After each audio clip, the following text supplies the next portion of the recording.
接下来请收看中嘉新闻。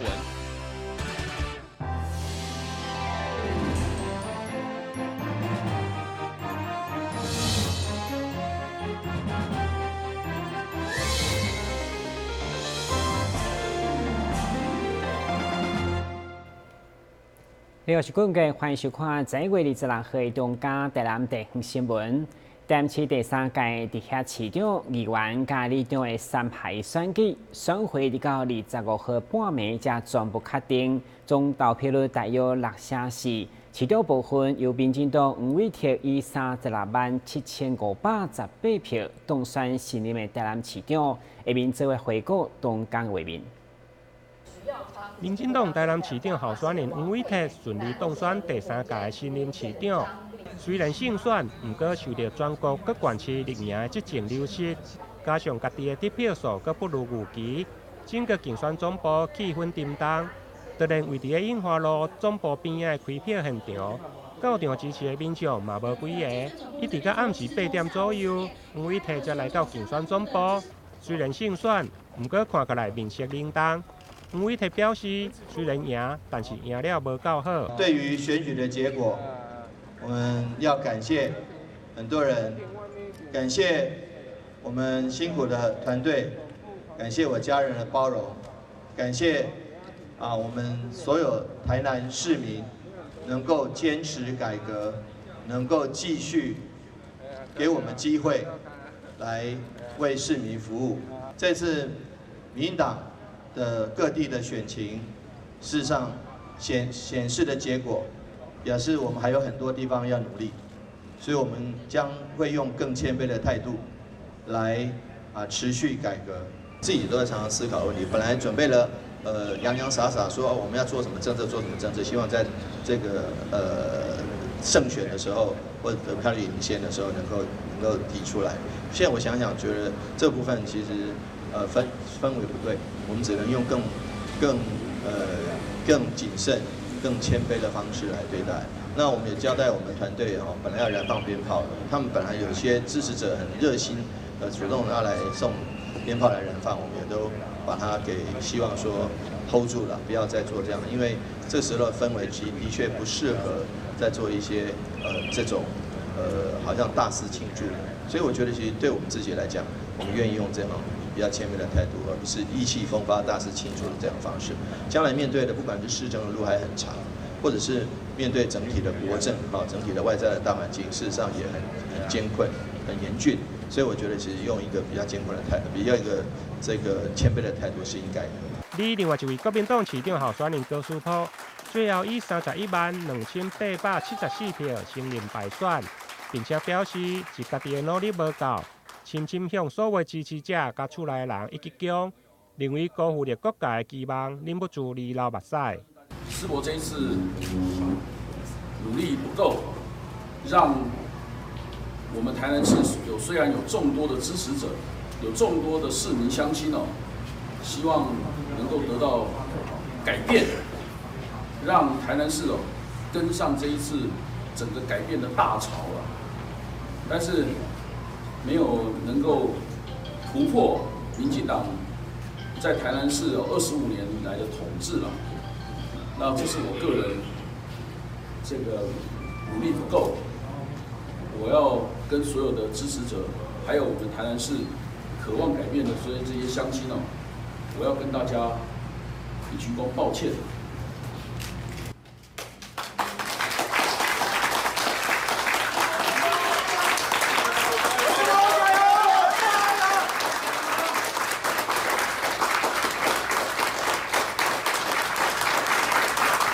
虽然你家己拢讲努力无够，新任市长当选人黄伟哲嘛分析，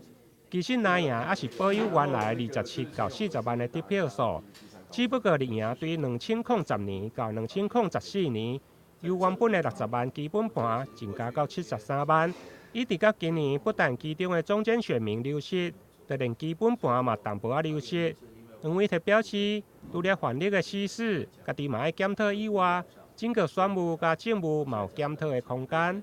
台南新闻林根采访报道。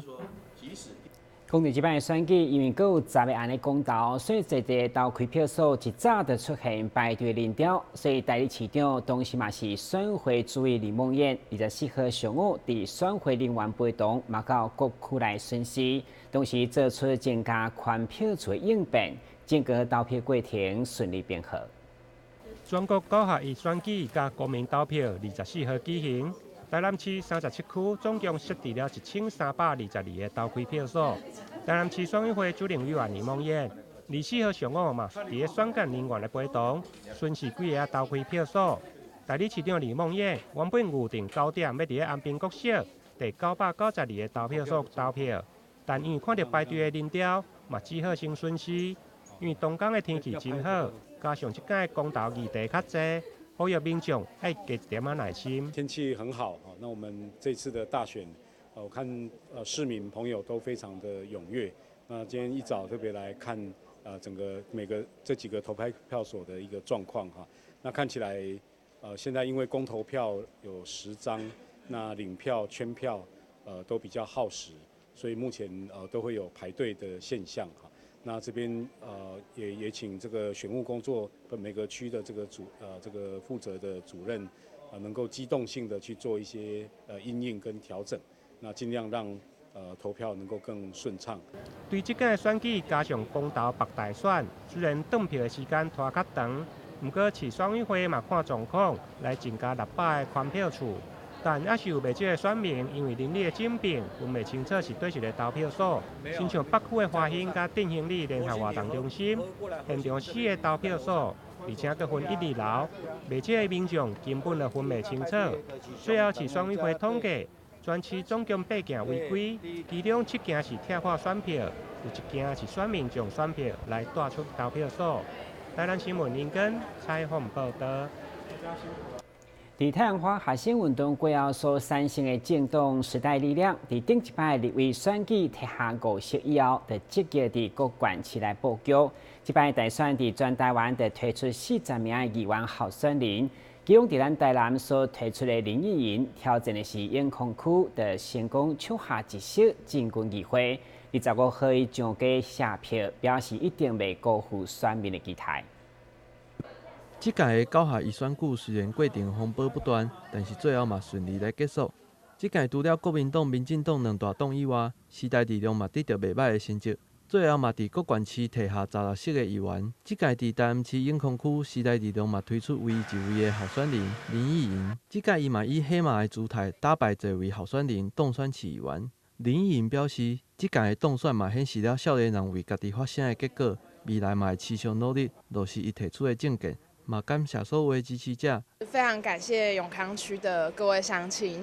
以及一路以来陪伴我们的志工伙伴。那义营这次有机会能够成功的在台南市市议会抢下1席，那我们未来其实很简单，就是把我们所提出来的5大主轴做好，那我把我们的政见落实，那未来我们也会非常的尽全力的去监督未来的台南市政府。25号上午，林义嘛甲伊的团队甲厝边的人做伙伫永康区扫街下票。目前时代力量虽然伫台南市议会只有1席的空间，但是相信会使互市议会无同的光景。林义表示，未来伊嘛将持续打造无同的政治环境，互市民朋友来参与，打造更加美好的大台南。台南新闻郭博义采访报道。有新丰区孔庙之称的敦元圣庙，是日本时代由地方人士共同募款所起的，高达已经有91档的历史。真正因为0206大地震受损相当严重，不过因为是私人的建筑，市府真派介入协助，后来经过多处协调，总算开始修复，并且伫26号顺利完工。市长嘛亲自到场关心。代理市长李梦燕今日上午亲自来到龟林区的敦元圣庙，听出文化局的简报，并且视察有新丰区孔庙清科的敦元圣庙目前修复的状况。这个建筑物伫咧日本统治时期所建造，至今已经有91档的历史。因为0206南台大地震，这个建筑物原本墙面拢壁起，受损非常的严重。但是伫咧民间甲市府互相配合之下，修复工程总算顺利来完工。市府嘛希望这块私人的领域，未来会当有限度开放，予一般的民众拢会当进入来参观。跟文资处长还有5位区长一起来到敦元圣庙这边来看经过0206地震之后敦元圣庙整修的状况哈。那因为敦元圣庙它很特殊，它是私人管理、私人的产权，但是呢每年轮流由各公所这边来轮流来祭孔。好，那它也有很有特殊的意义，就是它也象征在日据时期在台湾的文人雅士要保留这个相关的文化的传统、儒家的传统所做的努力。好，所以这个地方其实有很特殊的意义。那所以当时因为它是私人的产权，所以我们用0206的善款这边来协助整修，比照民宅整修的方式哈。那今天顺利整修完成。那我们也非常感谢管理委员会把这样的一个管理权跟产权捐赠给市政府。那我们希望也归仁区公所也妥善的来规划未来的管理跟开放，那让这个地方很有历史价值，而且环境也很优美的这个敦元圣庙，也能够成为归仁一个重要的一个文化跟这个旅游的一个据点。敦元圣庙修复完成，嘛会当赶上当地12月10号将要举办的祭孔典礼。今年12月10号，搁要来做咱的新丰敦元圣庙的祭孔仪式啦。咱新丰祭孔比较特别的地方是用咱5个行政区轮流主办，轮流主办永康、龙家、关庙、归仁、搁仁德，大概轮流主办。咱这道是永康来主办。咱特别的所在就讲咱因为咱无像中西区，迄是一个很正式官方的一个孔庙嘛，所以还有8义务。咱这边的部分都是请我们学童，然后我们公所大家一起聚会，然后自己追思。过去只要拄到教师节，新丰区的民众拢会伫咧敦元圣庙来举办隆重的祭孔仪式。市府嘛因为看重也尊重地方的文化，才会积极来修复着敦元圣庙，以帮助地方的传统继续来延续落去。等新闻王子豪采访报道。最近天气开始有较寒，嘛拄好是各类菜大出的时节。关庙农会为了照顾农民，免费提供场地，并且1粒20块的价小来卖力促销，引起侪民众的高官受到相当袂歹业绩。农会信用部这个民众前来办代志、领钱的所在，即马关庙区农会利用空间，配合农委会政策，设立着农村社区小铺，协助农民朋友来销售各种农产品，已经1档外的时间。现场嘛会当看到打满落来、包装好的水果，才打要上架呢，就马上有民众来询问购买，也好来参与这项政策的小农大来学了。社区小铺的政策其实是不错啦，因为就是在地的小农所有的在地小农在农会里面都可以进来摆设，然后这些东西都是经过认可的，就是我们有 QR code 的标签在或是有检验的、无毒的，甚至有机的，这些都有。然后就近的一些机关团体或者是在里面进进出出的，看到都会想过来购买，因为算是有品质保障。因为这阵各类菜开始产量要大出，关庙区的农会自新区域并无种各类菜，但本着合作的精神，特别伫这2个礼拜去土库店的农会配了320箱各类菜要来倒卖。因为现在高丽菜的产量非常多，价格会有偏低的情况，所以我们会帮助云林那边农民销售而且我们今天南区分署那边也过来采样快筛也是要帮助。可以让农民、让消费者有个安全的蔬果，有进一批销售量不错，很好，所以我们今天跟土库农会再进一批来继续帮他们特卖。农村社区小铺执行的成果相当的良好，不但会当照顾农民，嘛会当让消费者买到更加新鲜、健康的蔬果。台新闻王子豪采访报道。先休一下，马上回来新闻现场。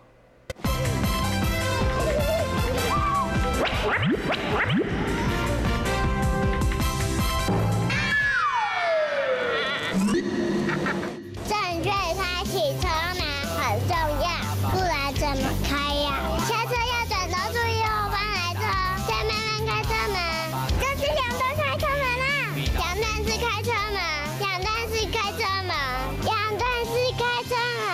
英文很重要，所以要说3次。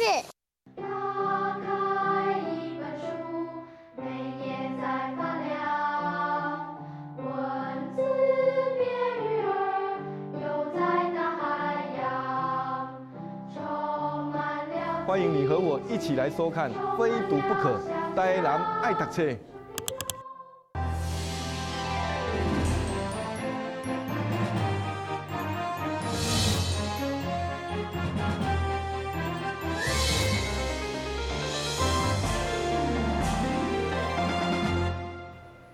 台南在地美之城是个公司抱着感恩加回馈的心，26号上午特别关正一台救护车加自动心肺复苏机，互咱上救第7个分队。业者表示，一方面除了干粮保亲，另外嘛是为了滨海地区来加添紧急救护的设施。位伫安平工业区的美之城事业公司，伫总经理李松田加副总经理陈怡君翁仔某的带领。 每年对着社会公益付出袂少，今年因为感染7个地区救护车已经达到年限，因此特别以母亲的名义，捐赠一台救护车，甲自动的心肺复苏机，予咱市商局7个分队。上午由副局长代表受赠。我是为了纪念我妈妈，能帮助其他更多的人。非常感谢早安美之城那个李总经理，还有陈副总。 经理贤康利，然后捐赠这台价值385万的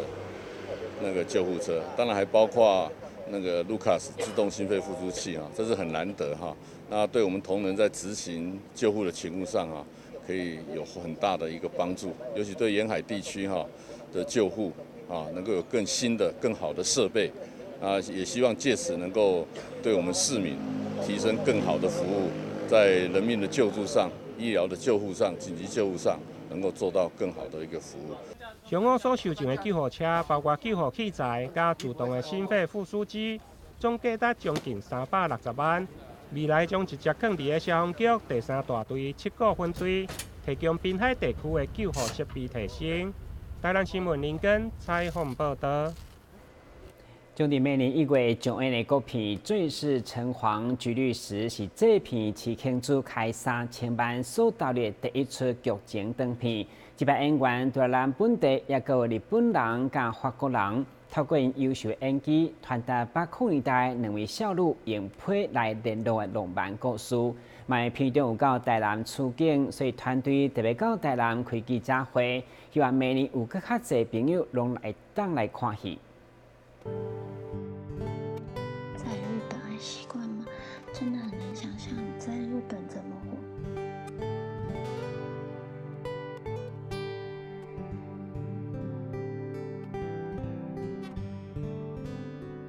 有什么事记得要给我来信，别懒惰哦。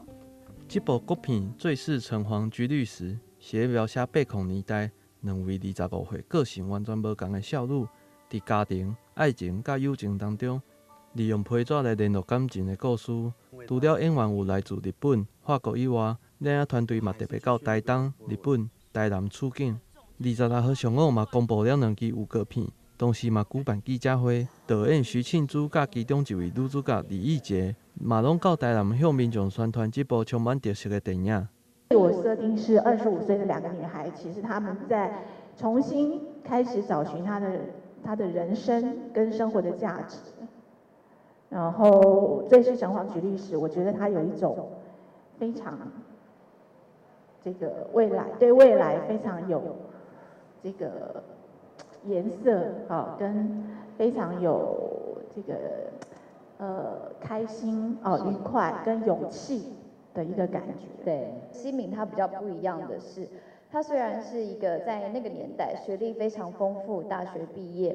然后但是他其实对于生活上，很多人是书读得很好，可是是生活白痴，或者是其实他没有自己的想法，因为他的想法来自于他的父母给予的，然后这个社会给他的规范。但其实对西敏来说，到了台南，然后认识了这个法国人，才是他真正人生的开始。就是有的人会觉得，这个人的叛逆期好像比较晚，但对于我来讲，是他的头脑真正的开始独立思考，以及面对这个社会。最是城隍居律师嘛，将伫明年的11月1号伫全台上演。现在团队嘛有伫网络中举办集资的活动，欢迎有兴趣的民众会使上网查询。想要回味80年代的市民嘛，会使多多关注这部电影。台南新闻郭博义采访报道。接下来关心医疗资讯。鸡血糖大部分拢是发生伫饭前，不过这种反应性的鸡血糖嘛叫做饭后的鸡血糖。医生表示，这通常拢是发生伫饭后4点钟内，因为胰岛素分泌的功能可能对血糖的反应较慢，毛可能是糖尿病征兆，所以呼吁也是要进一步检查，才当对症下药。台南市立病院家医科医师王维新表示，鸡血糖通常拢是发生伫饭前。有可能是因为延误用餐的时间，或者运动过度、减重，或者是糖尿病患者使用降血糖过量造成。不过有一种发生伫饭后的反应性低血糖，就要特别注意，有可能是胰岛素的分泌功能对血糖的反应相慢，嘛有可能是得到第2型的糖尿病，上好要做进一步的检查。餐后低血糖就是反应性的低血糖，那一般它比较常见在餐后的4小时内。那餐后低血糖它比较常见在轻微的第2型糖尿病的病人呐。那所以我们可能会建议，如果有出现类似的症状，包含低血糖的症状，可是它主要是在餐后4小时内，我们会建议病人可能要做一个糖尿病的筛检。那急性期的处置，我们就是跟一般低血糖的处置一样，可能请病人赶快摄取一些含糖的饮料啊，或是糖果。那慢性的话，我们可能会请病人调整一下他的饮食，然后增加一些运动，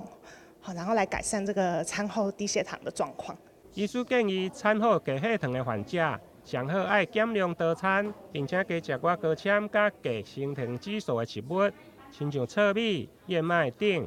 而且加运动嘛，用增加胰岛素的敏感度。台南新闻林根采访报道。要来关心详细天气变化。现在是坐云短暂好天气，温度21度到26度，落雨记录3成。海面平均风力5级到6级，上大阵风8级。